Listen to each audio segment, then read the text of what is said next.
I'd say cool, sophisticated, but with lots of energy and always interested in exploring harmonies and harmony chord progressions. I wasn't counting them, but was that 10? That was 11 and a half words. So. Okay, great. Music that absorbs a wide range of influences, difficult to define, full of energy. I think that came from Rod Argent and Chris White's writing, because before they were writing for the Zombies, we were a rhythm and blues band. We played rhythm and blues classics, but especially Rod songs, you can hear his fascination and interest in jazz in his writing. So I think it comes from the writing, really.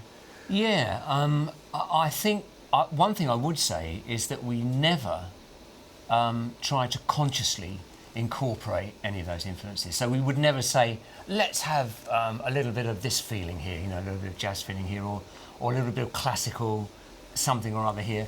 It was always what was naturally emanating from the writing, from the song, and what I would think, if it was me writing a song, I would think, hey, I love that chord sequence, you know, and that should lead to this. Yeah, doesn't that sound good? Blah, blah, blah.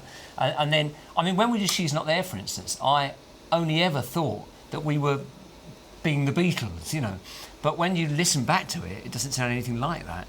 And I remember Pat Metheny saying to me, to my complete amazement, that She's Not There was the song that made him feel that he had a way ahead doing some of the things he wanted to do. And he said to me, all those modal influences, you know, which is all the stuff that sort of Miles Davis was doing that I'd listened to so much of. And I thought, there are no modal influences. There's nothing modal on She's Not There.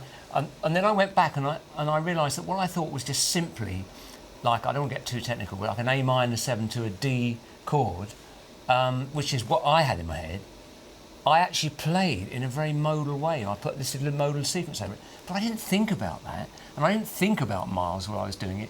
And when we had the little jazzy sort of improvised piano solo in the middle, which was genuinely improvised. I mean, you can listen to other takes of She's Not There we recorded at the time. It's a completely different solo. It just felt natural. So we weren't thinking, oh, we've got to put a bit of this here or a bit of that there. So, I mean, that's the one thing I would say, never self-conscious. Well, I think it did affect us in one way, in that a lot of the big bands of that time came from Liverpool, Manchester and Birmingham.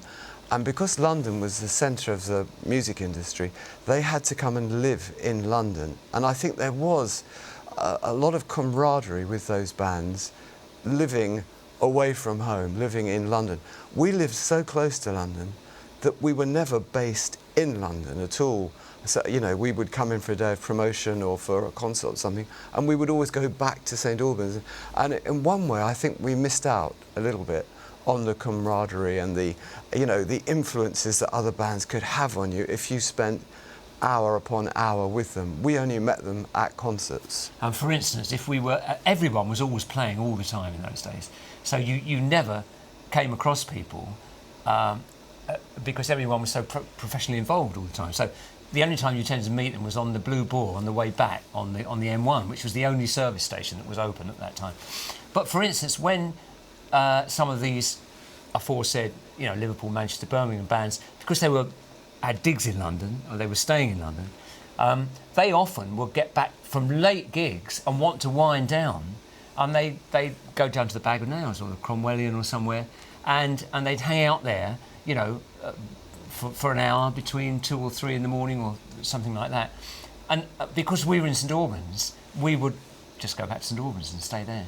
And that was close enough to London to almost be a London base, where you had to be, you know, professionally to take advantage of all the sort of things that were going on from a commercial point of view.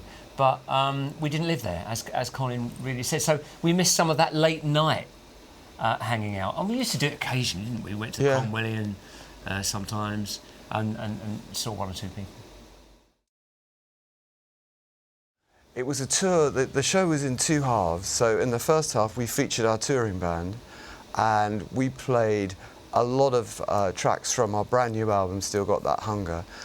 And in the second half of the show, we featured the remaining original Zombies, so that would be Chris White, Hugh Grundy and ourselves, our touring band, and Darian Sahanaja, who's a wonderful keyboard player. So there were sort of 10 or 12 players on stage so that we could replicate absolutely everything that was on Odyssey and Oracle. And we got a sensational response in America. To both halves of the show? Well, yes, to both halves, yeah. I was thinking in particular of Odyssey and Oracle because it does have an iconic status in America. And I can remember playing in New York, and there was a standing ovation after the first track, after Care of Cell 44. They were all on their feet, and we had to stop. And I thought, no, this is going to be a long evening if they're going to start. And they did, actually. They stopped the show after each track. It could not have gone better. It was a wonderful, wonderful tour. On that particular show, the New York, which was an early show, we were knocked out because we had a fantastic review from someone that I have always respected a lot, David Frick from Rolling Stone, very well-known journalist. And not only did he give us an absolutely stunning review for both halves of the show, but he obviously had listened to our new album quite intensely and knew everything about the material and how we represented it on stage. It was such a knowledgeable review, you know, so understanding of the material as well as everything else. But the reviews were stunning, and it wasn't just in New York. I mean, in LA, in San Francisco, Seattle, we got absolutely extraordinary reviews, and also the reviews for the new album, which really is the thing that excites me. I mean, it's great to get good reviews for Odyssey and Oracle, but for me, that was 40 years ago, and that's the past for me. I mean, what excites me is the energy that you get from writing and recording new material. I mean, that to me is what's real. And the Odyssey thing, I mean, I still love doing the Odyssey stuff, it's great. But, you know, the real reality of what we're doing, and the vital ingredient in what we're doing is the stuff that we're working on now, because that's what we are now, and that's what gives us life and energy, I think. Still Got That Hunger is actually a line in Chasing the Past, a song called Chasing the Past, which ironically is about not chasing the past. It's about, you know, look forward, really. And it's got many dimensions to it, that song, really. It's got some personal experience in there that I was writing about, but I also think that the things in there are universal enough for people to bring their own feelings to and to let it reflect on their own lives. I think, you know, songs do that.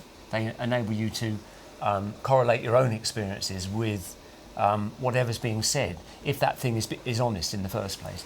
And when we were trying to think of a title for the album, I was just going through the lyrics of the songs, really, and I thought Still Got That Hunger is true in so many ways. And we have. That's why we're doing it. We're doing it because when we play on stage, the years absolutely fall away. It feels exactly like it did when we were 18 years old. The response that we get from the audience, which always has a young component, as well as people obviously of our age that have followed us all the way through, is incredibly energising and revitalising. And it feels like a real privilege to be at this point and be able to experience that. And, you know, we're really lucky to be able to still feel that we've got a path ahead and to experience these feelings in the same way. I mean, we have to look after ourselves in many other ways. You know, when the show finishes, the evening doesn't start like it used to in the old days. But, you know, from a playing point of view, we still actually have got that hunger. We really have. That's why we're doing it. When we first went on the road, particularly in America, we had to capitalise the first 3 tours ourselves. We didn't make a penny. We had to capitalise. But we were doing it because it felt like a real buzz just to be doing it. Well, if I can say that how we got back together again, we remember it in a different way. So I'll tell you how I remember it. But Rod and I have been in contact the whole time. The original Zombies finished in 1967, but by about 1970, Rod was co-producing my first and my second solo album. He contributed songs to my third album, and he sang harmonies on my next 3 albums. So we've been in contact all the way through, one way or another, and sometimes I would be playing in charity concerts for Rod. And so we remained friends the whole time. In 1999, I was touring as a solo artist, and I had a wonderful keyboard player in the band, but he had an Achilles heel, and that was that if anybody asked him to play in a wedding or a coffee bar or anything, and they said, and we want you to play some of your songs, he couldn't resist it. And so I'd have him booked for a tour, and the slightest thing came up where he could play his songs, and he would disappear. And I found I didn't have a keyboard player. And this had been going on for some time, and I played a particularly disastrous concert in London where I had a brand new keyboard player, a new drummer and a new guitarist. Only the bass player knew the set, and me. And my heart rate when we came off stage, I thought I was going to die because no one knew the set. And I thought, I just wonder if Rod would consider doing some shows. And I called him. I had 6 concerts booked, and he was interested, but specifically for the 6 shows. Yeah, we thought that was it. Yeah, he said, I'll do the 6 shows, but that's it. But we had such a ball, you know, playing the shows, that was in 1999, and here we are in 2015. And we kept going, and we've recorded, I think, 4 studio albums, 2 or 3 live albums, a couple of DVDs. You know, we've toured extensively all over the world in those 16 years. It's been fantastic, very, very exciting, and the more so because it's so unexpected. We neither of us expected to be playing live at this time in our careers, and we didn't really expect to be playing with one another in this sort of context. Absolutely. I mean, I think that's all absolutely 100% true. I mean, I will say, I think certainly as far as I was concerned, the catalyst was when I did a charity show for John Dankworth at the Stables, who I used to be a pretty good friend with before he passed away. And on that show, Colin was in the audience, and he got up and sang She's Not There in Time this season. And with all the background that Colin had in his mind, he called me after that because that felt as if, honestly, as if we'd been playing a few weeks before rather than 30 years or whatever it was at the time. It really did. It felt, it's like the old cliche of riding a bike, you know. I mean, we just fell into the same feeling and the same relationship, and it felt really nice. It was years before we actually started to embrace the Zombies canon, and I was very against that at the beginning because I thought that's not real, that's not honest, you know, this is just doing something for the sake of it. But actually, within the space of us playing together on stage, we started to say, do you remember that old song? You know, we never did that on stage, did we? What, you mean this one? You know, and let's why don't we try that? Do you know, that sounds really good. And we started to really discover and investigate the Zombies catalogue, and suddenly it started to feel real, and we started to take on some of the feelings and standards that we had quite naturally because it was the 2 of us together, me writing songs, Colin singing them, and it started to feel as if it started to get a momentum and a natural development of its own. This new album, I really feel, has some real connections with. I mean, we were not trying to make it like an old album at all, but we were trying to record it like an old album in the way of us all playing together with the band in one room at the same time, with Colin singing, doing everything as live as possible, which is the way we used to record in the old days. And so some of those old standards and focal points have become the same quite naturally. And because it's a natural development, it feels honest to me. And that's why I honestly feel that the new stuff is really working beautifully, because it feels so natural. Moving On was a song which actually had its genesis in 1977 when Elvis died.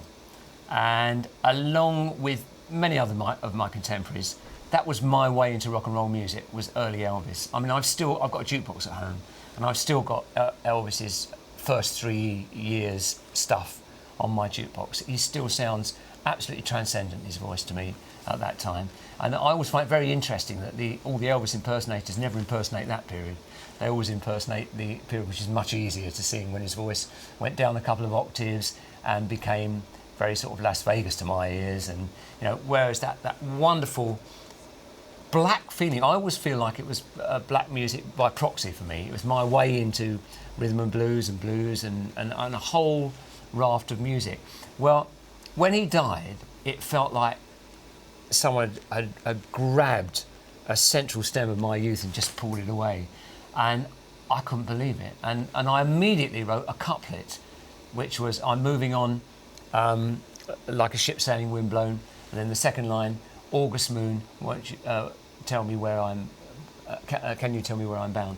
And that, I forgot it then, but it was always in the back of my mind. And when we started writing this album, that couplet came back to me, and I thought, I'm going to develop that musically and lyrically.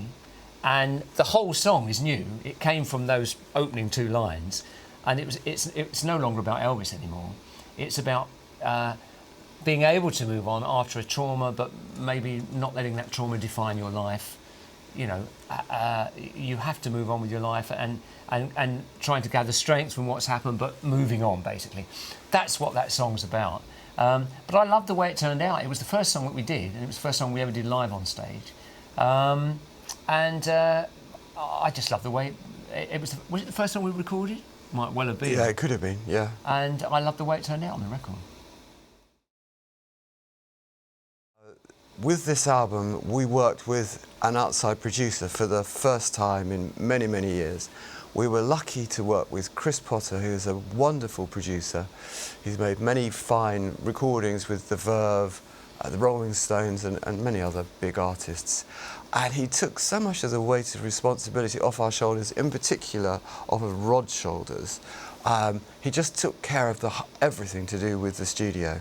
He introduced us to 2 wonderful independent studios, one in Richmond, State of the Art, and the other one in Wandsworth, which is called Sugarcane, I think. Sugarcane, yeah. Yeah. 2 great studios, not particularly big, quite intimate, but wonderful studios. And in particular, State of the Art is built in a way that favours playing live, which is what we wanted to do. We thought, why don't we go back to specifically how we recorded Odyssey and Oracle? We had a very small recording budget, so we had to rehearse extensively and just get into the studio and record quickly. Now, with Chris Potter in the producer's chair, taking care of all the recording side of things, we meanwhile rehearsed extensively. All we were looking for was a performance. We didn't have to worry about anything else. Capturing that moment. That's it. We just got into the studio and we weren't worried about getting sounds. Just from the first minute we got in there, Chris Potter had got electrifying sounds straight away. And it was just a really good fun process. We played live together so that we were influenced by what everyone else was playing. Every little nuance that anyone else played affected everyone else. And I certainly would like to keep recording like that so that we're all in the same room at the same time and working off of one another. Originally, they asked me to just sing guide vocals, but I got so into what was happening, we kept those vocals, and those vocals are the recorded vocals that you hear on the record. There was no concept of writing about time. It was a collection of songs, really. But I guess in some way or other, even if you're writing about a made-up story, what is in a song is autobiographical to some degree. It has to be, really, because it's always a reflection of a bit of your personal experience, or a mood, or something you're already capturing in your mind or thinking about. And I don't know. You're right. There is quite a bit about time on there. There are a couple of things which are definite recollection of certain things and certain times, and thought about the past or thought about time moving on.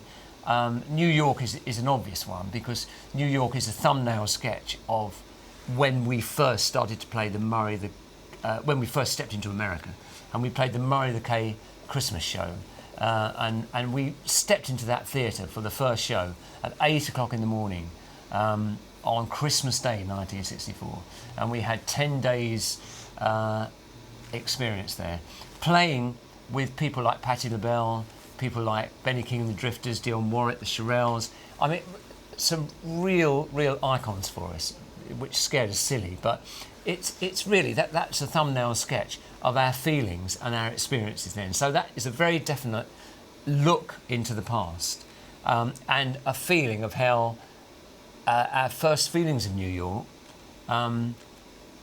developed into. I was overwhelmed when I first saw New York, personally. That was my personal feeling. But I really came to love it, because I came to love the honesty and the energy of it, which is what I say in the song as well. So there's that song. And We Were Young Again, actually, strangely enough, was it came out of my wife and I have been married for 43 years. Still very happily married. And when I go away, she tends to hide a few cards that I find when I get to my last layer of socks or whatever it is. And she writes little humorous messages or things that she's found somewhere, and it's just really nice, And I opened a card one day, and there was this, what I thought was a poem, because she sometimes finds, from anthologies of poetry and whatever, books of poetry, and she puts little passages in. And I said, when I phoned her, I said, "Where did you get that fantastic poem?" And she said, "Well, I thought you realised I wrote that, and I thought," and it was based on a little personal incident, which I don't have to explain, because again, I think people can read their own interpretation into it. But that was a real moment, and that was about reflecting on time and the passing of time to some degree. So there you are, I'll agree with that. Chasing the past is sort of saying, well,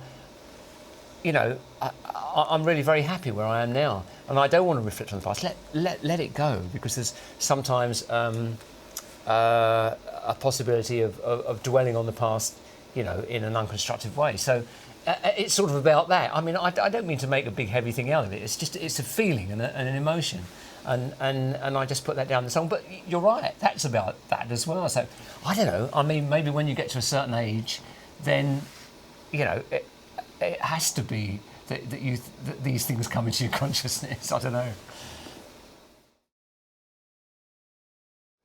Well, Terry Quirk's a very old friend of Rod and mine, and the original band. In fact, Rod shared a flat with him at one point. And Chris White. And Chris White in the 60s. Yeah. And he was the artist responsible for the artwork on Odyssey and Oracle, which has become an iconic cover. I mean, firstly, it's a beautiful cover, but famously there's a spelling mistake on the cover, which I think enhances the whole thing. And we thought it would be a great idea to revisit Terry Quirk's work. He's a wonderful artist and a great character as well. And he came up with this idea. He's very interested in graffiti, and there is a graffiti theme to the artwork of the CD. I think it works extremely well, and I'm really pleased that we brought him into the project, and it was great re-meeting him again. As I say, he's a wonderful character, and I really enjoyed working with him again. Well, maybe tomorrow really is just a song about a quarrel, about a couple that has a quarrel, basically. And I'm sure we've all been through situations where quarrels come out of nowhere, and you think, where has this come from? And how did it get so vitriolic, during a day? It's just risen from nowhere, and you get very frustrated. And towards the end of the whole process, you think, oh God, I just wish it wasn't today. I wish this was yesterday. We could just go back, and forget what's happened. And that was the song, really. Just about something like that, just a mythical episode, in some couple's life.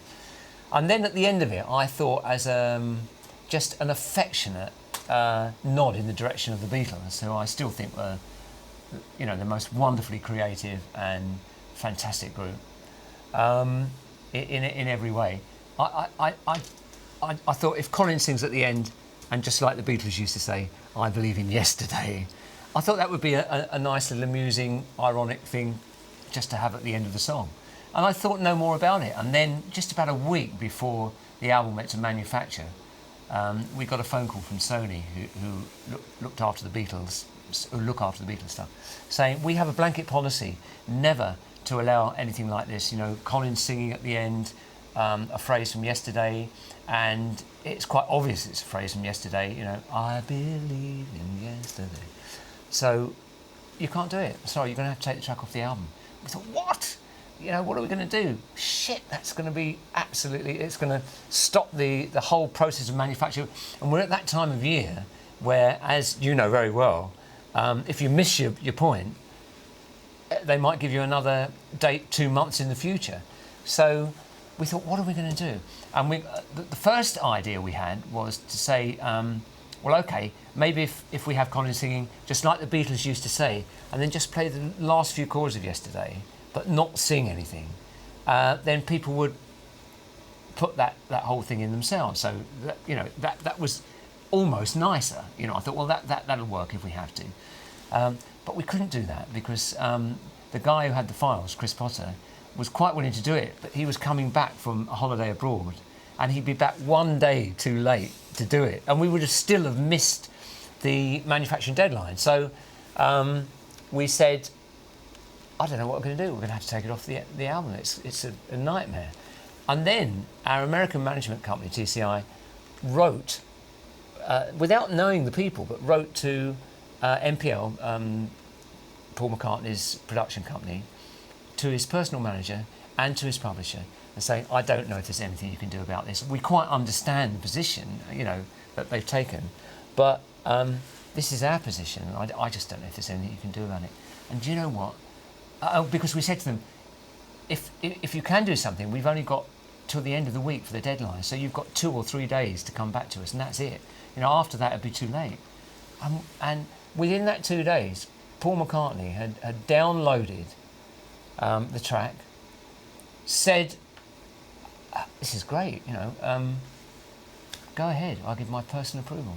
And that was, I really felt touched. I had a little feeling in my stomach, you know. I thought, what a great guy, because he's done it so quickly, and he's done it in time for us not to miss our deadlines.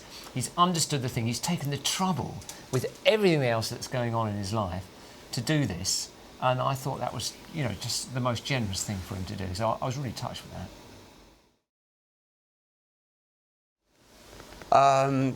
The other band members, I mean, we've got to start off with Jim Rodford, who, as Rod often says, was the first guy who was asked to be in the original Zombies. In 1961. In 1961, but he was in one of the big local bands. There's no reason why he should have left the Blue Tones, but they were the big band in St Albans, to join us. We were just starting out.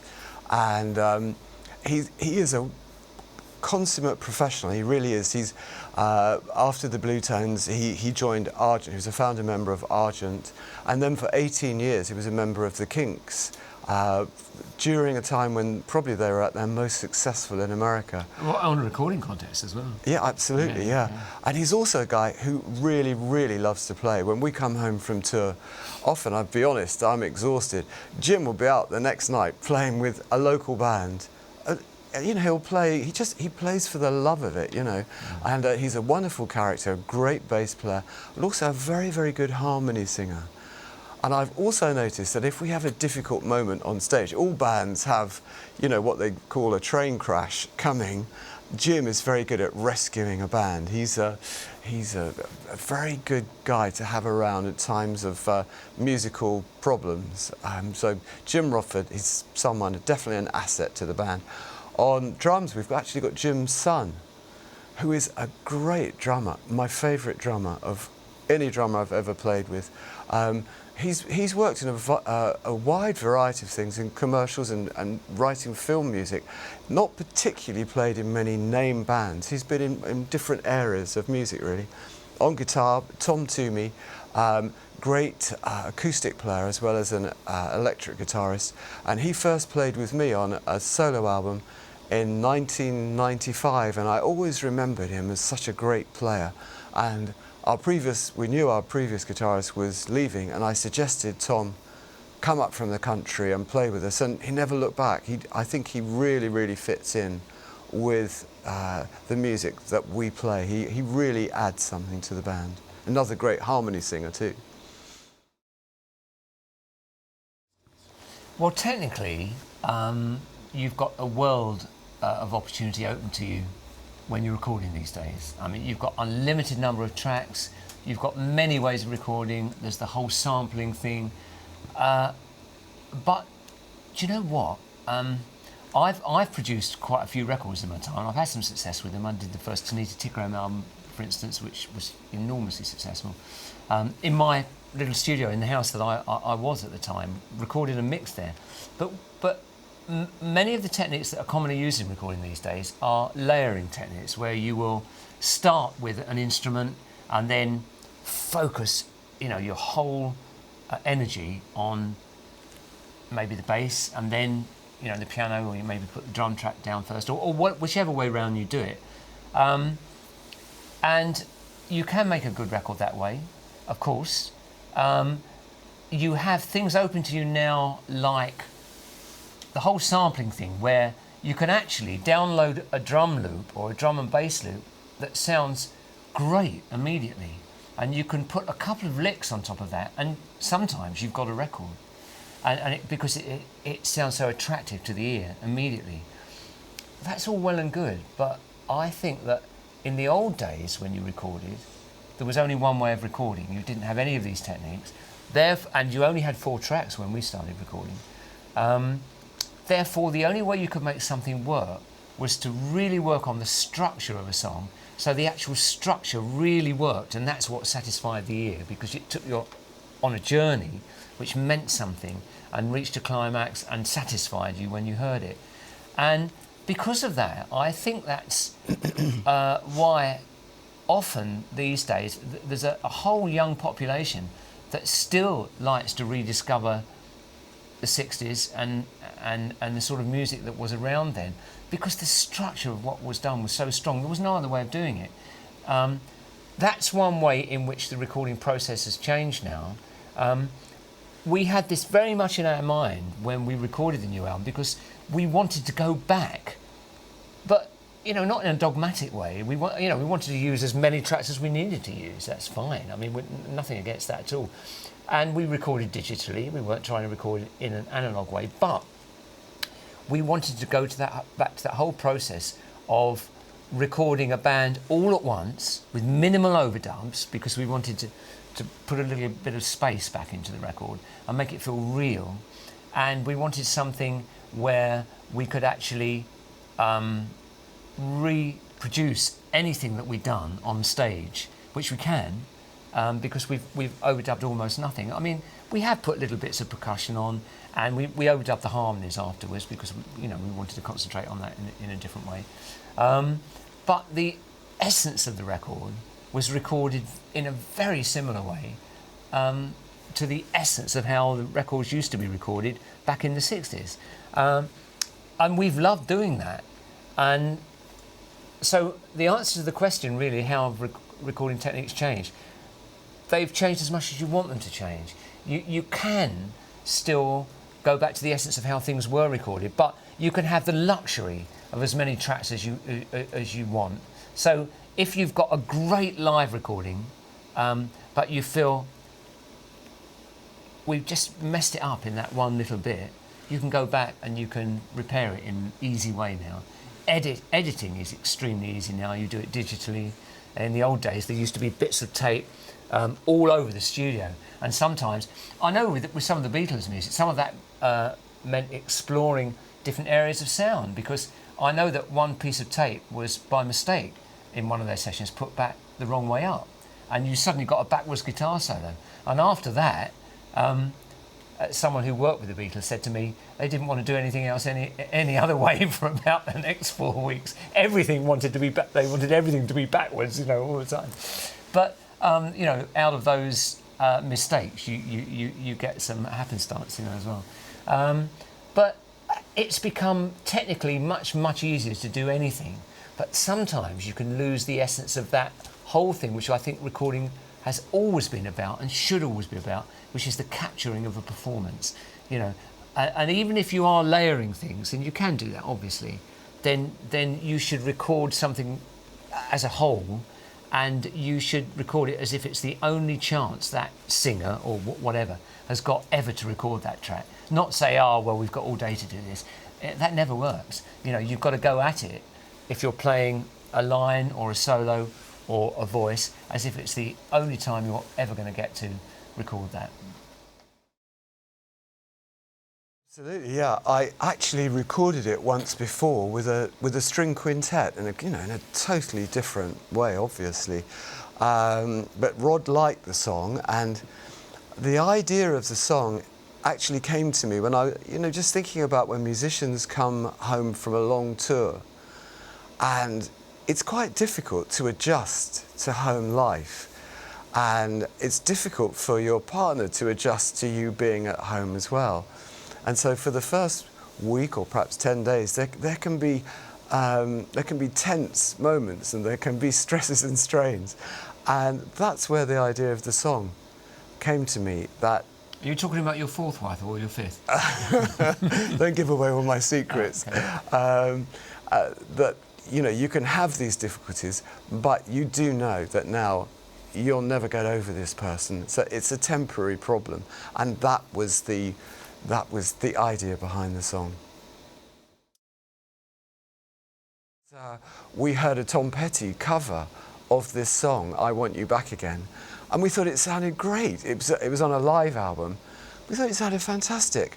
And we asked ourselves the question, well, why aren't we doing it? Yeah. It's a really good song. And we never played it live. I don't think we did, no. So, I mean, it sort of mildly amuses me that we're doing a cover of a Tom Petty version of them doing a cover of us. So it gets a bit complicated, but mostly I think we were influenced by the Tom Petty version, but mostly we've kind of reworked our own original version of this song. But I know Rod said earlier on, this has been one of the wonderful things about this incarnation of the Zombies, is that we as musicians have rediscovered a lot of the music that we originally recorded in the 60s, which we'd completely forgotten. And this is a very good example. I mean, I think the reason that we actually also, that we actually thought, why will we put it on this record, was that having started to do it on stage, we had a real ball with it, and because we'd never played it live the first time round, even though we started off with a pretty faithful example of the character of the original Zombies record, we took it a couple of steps further, just by playing it night after night, and we thought it would be great just for posterity to get this down, because and it also gave me a chance. I treated myself to a wonderful concert grand Steinway piano about 4 or 5 years ago, which is the love of my life, and I thought it'd be great to get that on the record as well, and it enabled me to actually, and we did, we used that piano. That's the one overdub solo. As Colin's vocals are all live, all the solos on the album are live except for that one, which we did overdub with my piano. I think it's actually it's all of those things. I think this is the first album that where we've revisited truly the spirit of what we were doing originally, because of all the way that we've been talking about how we recorded the album, and as Colin said, we prepared for it by rehearsing and working the harmonies and every aspect of the song within the rehearsal period. So it all worked as a whole, and then we recorded it organically as one thing. So that's the first time we've done that. So I think it's a progression in that way of deciding. It makes it the most group record that we've done, I think. But also, we always write in the same way, and we always rehearse in the same way. We always write by trying to make an idea work, and that with the idea that if you can actually make something work, then you stand a chance of, if you can touch yourself to some degree with what you've done, then you stand a chance of reaching out and touching somebody else to some degree. And therefore, the process of writing on Odyssey and Oracle, or on Breathe Out, Breathe In, or on this one, is always the same. It's always working with a musical idea just until it clicks and starts to make you excited about something. So I think in some ways it's a natural progression, and in some ways the process is the same. I don't know if you've got any other thoughts about all that. No, I think you covered most of it there. Yeah, I mean, I don't really know what to say. We've always recorded in the same. Actually, it's very, very basic the way we record. We kind of come to the conclusion that it's time to record. We collect the 10 best songs we've got, and we record them in the best way we can. And make them work. And try and make them work. Yeah. And often people read a lot more into it, a lot more depth than perhaps was intended. It's just, usually it's a collection of 10 songs played to the best of our ability, and it's as simple as that. Well, personally, I'd like us to play on as we are, hopefully growing. Getting better. You never stop learning. A lot of people, they're probably getting their late 20s and they think they've arrived, and they never keep trying to improve. I'd like us to keep trying to improve, keep trying to learn more about our craft. And I'd like us to play live and record for as long as we possibly can. We realise we're coming into an area of our lives where we probably can't take extensive touring for granted. But while we can, and everybody is fit and strong in the band at the moment, while we can, I hope that we can just play on with the intensity that we are at the moment, both in performance and the intensity of our concert programme through the year. So I hope just more of the same, really. Yeah, here. No, I agree with that.